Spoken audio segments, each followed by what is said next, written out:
Assalamualaikum warahmatullahi wabarakatuh. Good morning, everyone. This is me, Rahma Sakina, your English intensive teacher. As we discussed last week, this semester we will focus on TOEFL preparation program. Ya, sebagaimana kita bahas minggu lalu bahwa semester ini kita akan fokus kepada program TOEFL preparation.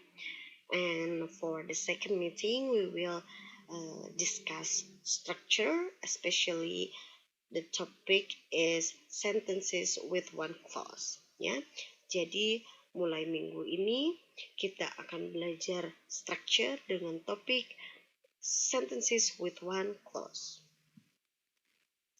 But first of all, I will tell you about today's agenda. The first one is the program of TOEFL preparation itself, and then the second one is structured skills 1 and 2. Yang kedua itu kita akan membahas strategi untuk menjawab soal structured TOEFL. Ya, ada 2 strategi. And the last agenda is exercises. Okay, about the program, TOEFL preparation program, basic itu ada beberapa objectives. The first one is be familiarized with the format and directions of the test. The second one is be familiarized with the types of questions that are asked in each section. And the last one is develop English language skills that are necessary to be successful on the test.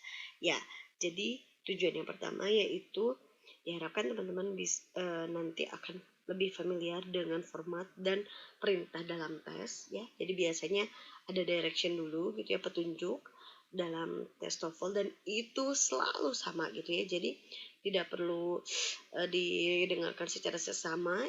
Yang penting sudah tahu gitu ya arahnya seperti apa. And then the second one, diharapkan teman-teman nanti akan lebih familiar lagi dengan jenis-jenis pertanyaan yang akan ditanyakan pada masing-masing section, baik itu structure, listening, atau reading. Dan yang terakhir yaitu mengembangkan skill bahasa Inggris yang penting untuk sukses dalam tes TOEFL tersebut. Okay?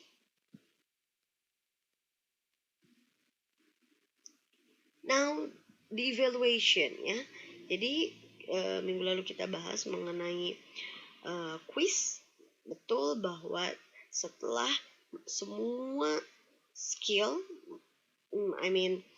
masing-masing skill itu akan ada quiz, dan rentang skornya itu dari 0 sampai 100 ya. Begitupun quiz reading dan juga listening. Nah, setelah semua quiz ini diberikan, di akhir semester akan ada final test ya, seperti UAS gitu ya. Dan nilai inilah yang akan menjadi nilai skor TOEFL kalian untuk sertifikat TOEFL dari SMA Pasundan 2 Bandung ya. Jadi harus betul-betul ya supaya nilai sertifikatnya besar. And then this is TOEFL paper-based test ya. Saya akan review lagi. Tes TOEFL itu kan ada sebetulnya banyak ya, banyak jenisnya. Ada yang TOEFL paper-based, ada yang computer-based. Kalau paper-based berarti tes yang menggunakan pensil dan kertas. Kalau computer-based berarti menggunakan komputer. Tetapi intinya sama, semua tes TOEFL itu ada 3 skill. Yang pertama adalah skill listening ya, yang akan diteskan, dan kedua adalah structure, yang terakhir adalah reading comprehension. Nah, untuk listening comprehension there are 50 questions ya, ada 50 pertanyaan dalam waktu 35 menit, dan audio hanya diputar 1 kali saja, makanya harus benar-benar konsentrasi. Dan skill yang kedua yang akan dites adalah structure. dengan 40 pertanyaan dan waktunya hanya 25 menit saja. Nah, kalau structure biasanya bisa dilewat gitu ya pertanyaannya, kalau ada yang sulit, dan bisa kembali lagi ke pertanyaan sebelumnya gitu ya. Begitupun juga reading comprehension, ada 50 pertanyaan dan waktunya 55 menit, itu bisa dilewat pertanyaannya gitu ya. Dengan demikian totalnya ada 140 pertanyaan dengan waktu 115 menit ya. Dengan demikian we only have 49.3 seconds for each question ya. Jadi kita hanya memiliki waktu 49,3 detik saja untuk menjawab masing-masing pertanyaan. Kurang dari 1 menit ya. Jadi memang benar-benar harus cepat tapi juga tepat gitu ya. Di sini sangat penting manajemen waktunya. Jadi ketika menemukan soal yang sulit tidak boleh berkutat saja pada soal itu gitu ya, karena waktu terus berjalan, nanti waktunya keburu habis. Jadi ketika ada soal yang sulit dalam waktu sekitar 50 detik belum terjawab, kita next saja gitu ya. Nanti kita baca kembali kalau ada waktu tersisa. Seperti itu. Nah, sekarang kita langsung saja ke pembahasan yang pertama, yaitu sentences with one clause. Kalimat dengan satu klausa. Jadi saya ingatkan lagi ya. Klausa itu apa sih? Ada klausa, ada frasa ya kalau dalam bahasa Indonesia. Nah, kalau klausa, kata lainnya itu klausa itu terdiri dari minimal satu subjek dan satu verb gitu ya. Makanya di sini some sentences in English have just one subject and verb ya.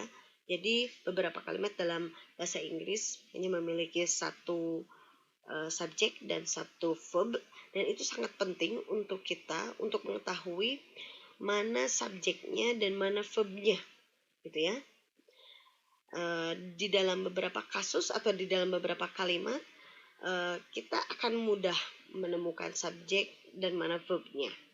Tetapi di beberapa structure atau di beberapa kalimat itu terkadang kita terkecohkan gitu ya, ada pengecoh dalam kalimat tersebut sehingga kita bingung gitu ya, mana subjeknya mana verbnya. Yang biasanya bikin bingung adalah object of prepositions, appositives, participles, itu gitu ya, yang akan membuat kita bingung, ini apakah subjeknya atau verbnya gitu ya, ternyata subjeknya yang lain gitu ya. Jadi kita akan membahas ini.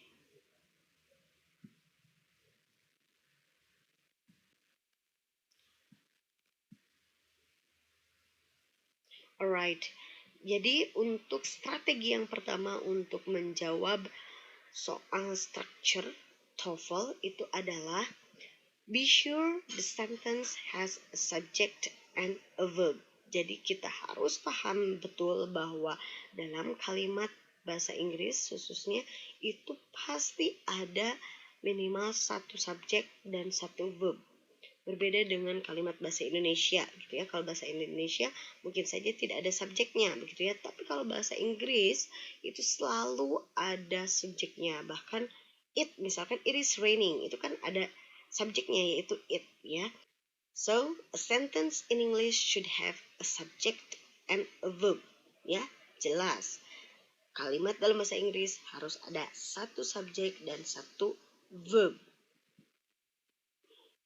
Nah, oleh karena itu, the most common problems atau masalah yang sering muncul dalam soal-soal structure TOEFL itu bisa jadi perhaps the sentence is missing either the subject or the verb or both.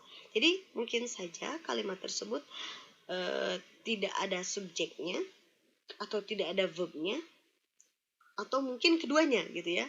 Bisa saja subjek dan verb dua-duanya itu tidak ada gitu ya dalam soal.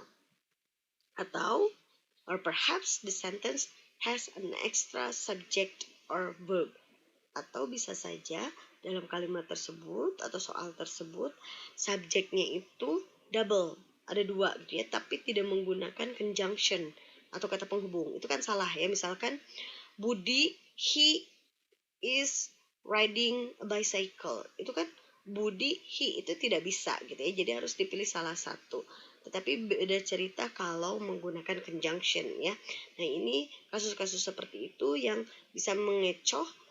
Bisa saja subjek itu ada dua ataupun verbnya ada dua tapi penggunaannya salah gitu ya. Kita akan bahas lebih lanjut di slide selanjutnya.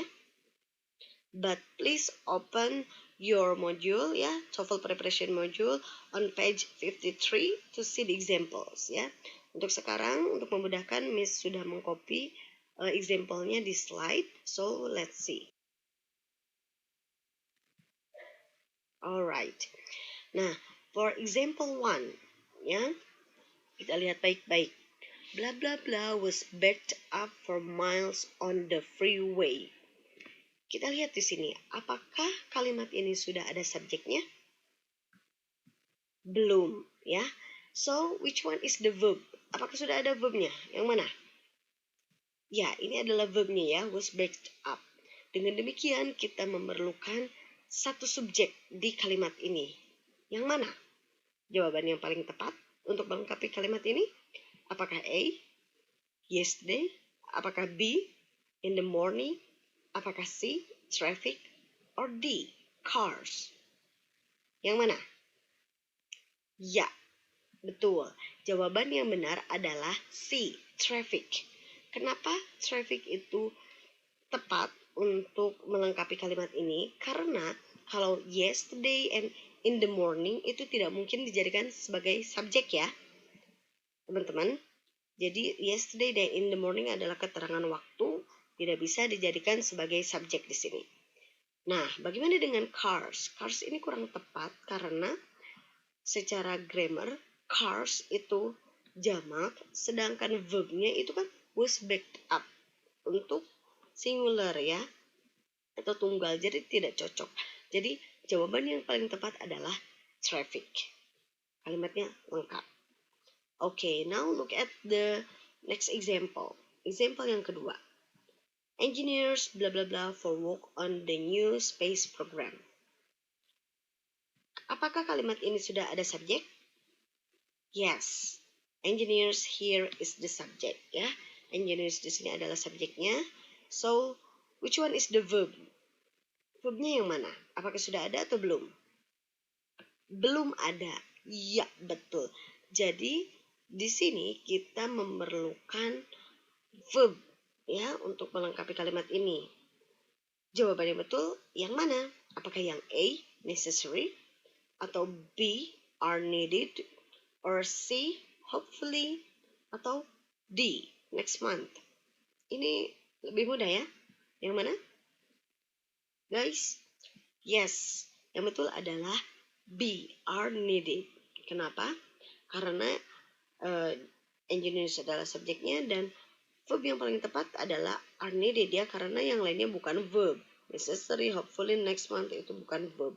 Jadi yang jawaban yang tepat adalah B. Alright.